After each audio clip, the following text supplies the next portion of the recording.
Bonjour everyone, Pentoof here today for a new video in which we are going to take a look at the Halloween event. And yes, I know it's going to be in 2 months, but I can already prepare you mentally because obviously when Halloween is right around the corner, so is your wallet. 5 years ago, we had the pleasure of witnessing this amazing trailer where Wargaming finally released both the Helsing and the Dracula Tier 7 Halloween special tanks that were totally acquirable for free. And even if some of them were great, such as I just mentioned, the Dracula and the Helsing, some of them are totally bad, and it's important for you to understand which one are bad, not to do mistake for Halloween. Because every time the Halloween event is right around the corner, so are the crates that Wargaming will put in the shop for you to get a chance of getting the previous Halloween tank. And of course, among them, you have the Mighty Annihilator and pretty much a lot of crazy tanks, but you also have some of them that are pretty shit, so here is the list, not for you to get confused and buy the wrong tank. You want to have a Dracula for its great mobility and great gun, you want to have a Helsing for the exact same reasons, and finally the Annihilator because it's just the most broken tank ever implemented into World of Tanks Blitz. And for the tanks to absolutely avoid, actually there are two, the Titan HND, and also one that I forgot to pin here, which is the Tankenstein, and I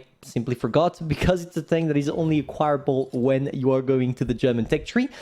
Because no, don't get it. It's known to have a poor mobility, not necessarily the greatest armor, and the gun, even if it's fun, is not too reliable. So yeah, you would rather go for the 2 or 3 tanks I just mentioned previously. But you gotta keep in mind that those tanks will be available only through crates, at least for the Dracula, the Helsing, and the Annihilator. And I'm not even sure that you're gonna have crates for the Annihilator only, simply because it's too broken for Wargaming to allow it to be running around.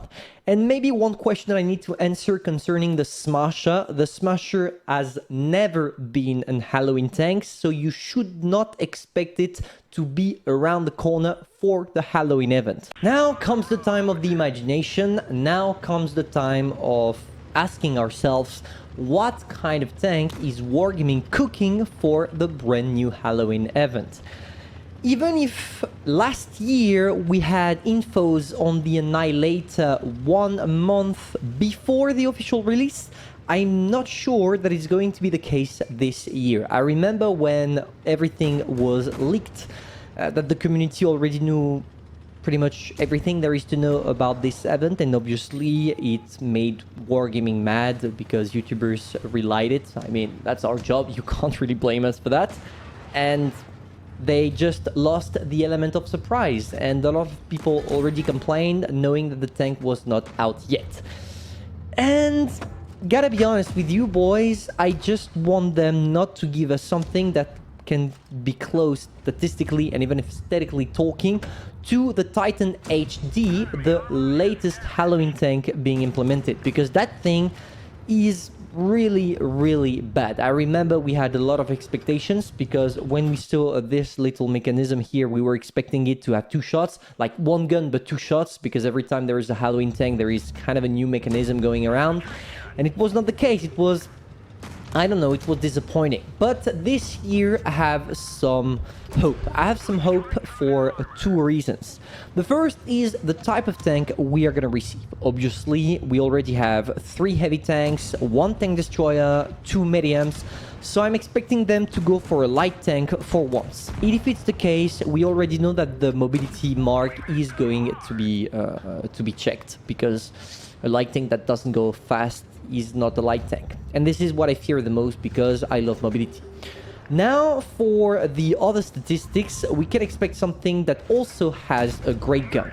Usually, and I'm saying usually because it seems like last year they broke the prophecy, but usually the Halloween tanks are known to have some great guns. And if we have a light tank featuring a great gun, maybe it could be a double shotgun like the Helsing one, or a 3 shell gun like the Annihilator. Because there is a pattern that we see on the Halloween tanks and that Wargaming keeps only for Halloween tanks because they are testing the mechanism, and it's the double-barreled system. Of course, it's something that is more experienced and actually a thing on Tech Tree tanks in World of Tank PC, but we don't have that chance in World of Tank Blitz. At least we don't have it yet. But let me explain to you briefly what it also implies. For those of you that never played World of Tank PC, the double-barreled mechanism is a mechanism allowing a tank not to shoot one time, but 2 times in a row. If you see the Annihilator, or even, I don't know, maybe you fought an Annihilator, it shoots 3 shells at the same time, even if it's marked as an autoloader. It's because it's a double, or we could even say triple-barreled gun, and you don't have the choice. It's either you shoot your 3 shells or you shoot your 3 shells. And I don't know why, but I feel like it would be a great and quite interesting mechanism to put on a light tank. Just take a look at the Batchat Bourrasque, for example. If we had something close to the Bourrasque, but with more mobility and maybe a smaller alpha damage per shot, it would be great. It would render great. After all, it's not necessarily something broken because a light tank is mastered only by the people that know how to play the game. And at the same time, it would be effectively a great reward for everyone that is willing to pay for the Halloween event. Because yes, I forgot to mention that, but you are never gonna get access to a tier 7 Halloween tank known for the vast majority to be broken without spending a few bills. I mean, come on, we're talking about Wargaming.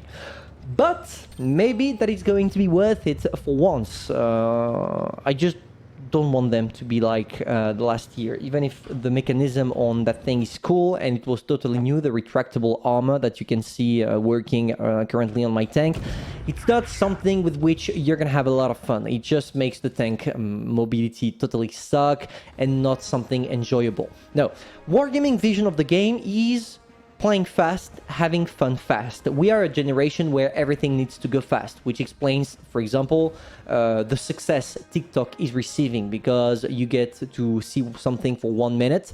And obviously, if people are fascinated by rapidity, it means that it has to be translated into the game in the form of a tank. And this is why I truly and firmly believe that we're going to have access to a light tank this year.